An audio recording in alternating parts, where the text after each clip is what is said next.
In a cozy workshop filled with the scent of sawdust and old wood lived a kind woodcarver named Enzo. His hands, though calloused, were gentle as they shaped blocks of timber into beautiful figures. More than anything, Enzo wished for a companion, someone to share his quiet days. One day he began carving a little puppet, carefully crafting its joints and painting a cheerful smile on its wooden face. As the last stroke of paint dried, Enzo sighed, a hopeful wish escaping his lips. "Oh, if only you could be real, little one," he whispered. To his astonishment, the puppet's eyes blinked open, and a tiny wooden hand wiggled. "Hello!" squeaked the puppet, tumbling off the bench with a clatter. Enzo gasped, then laughed with joy. He named his lively new friend Pino. Pino was full of boundless energy and curiosity. He wanted to see everything, touch everything, and know everything. Enzo, while delighted, gently warned him, "Pino, the world is a wonderful place, but remember to always be honest. Lies can tangle your strings." Just then, a tiny, shimmering insect with glowing wings, Cricket Spark, landed on Pino's shoulder. "I'll help you remember," she chirped, her voice like tiny bells. One sunny morning, Pino heard music drifting from the town square. It was the grand fair. With Enzo's blessing and Cricket Spark buzzing nearby, Pino ventured out. He saw acrobats, jugglers, and then a magnificent stage where puppets danced and sang. Pino's wooden heart swelled with a dream. He wanted to be a performer, to feel the applause and the lights. After the show, a man with a twirly mustache and a flashy suit approached Pino. "You have talent, little one," he declared. "Join my act, and you'll be famous. But," he leaned in conspiratorially, "you must pretend to be a real boy. My audience loves real boys, not just puppets." Pino's eyes gleamed with the promise of fame. He nodded eagerly, forgetting Enzo's words and Cricket Spark's tiny, worried hum. Pino joined the showman's act.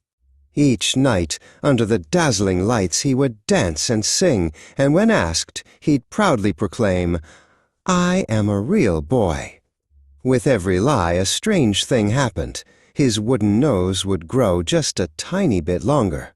Pino tried to hide it, pushing it back or turning his head, but it was getting harder to conceal. Cricket Spark buzzed frantically around Pino's head. "Pino, stop! You must tell the truth," she pleaded.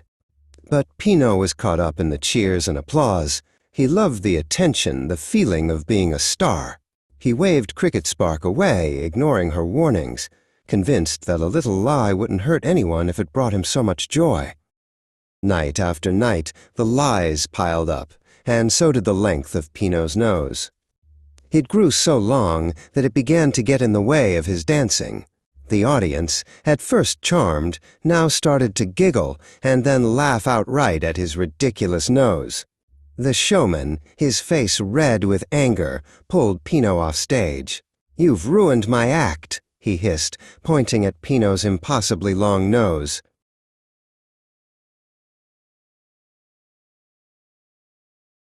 Heartbroken and ashamed, Pino ran from the fair, his long nose bumping into everything. The cheers had turned to jeers, and the bright lights now felt harsh and unforgiving. He stumbled through the dark streets, tears blurring his wooden eyes. "Oh, Cricket Spark," he sobbed, "I should have listened to you. I wish I had been honest."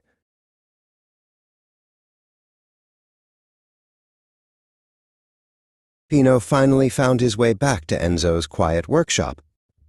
Enzo, who had been worried sick, enveloped Pino in a gentle hug. Pino buried his face in Enzo's apron, his long nose sticking out awkwardly. "I'm so sorry, Enzo," he whispered. "I lied. I wanted to be famous, and I pretended to be someone I wasn't. I just want to be a good, honest puppet."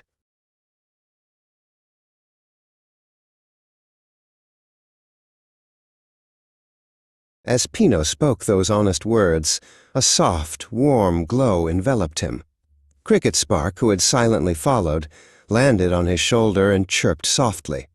Pino felt a strange lightness, and to his amazement his long nose began to shrink, returning to its original size. He didn't turn into a real boy, but something even more wonderful happened. His wooden heart felt truly real, filled with genuine feelings of remorse and love.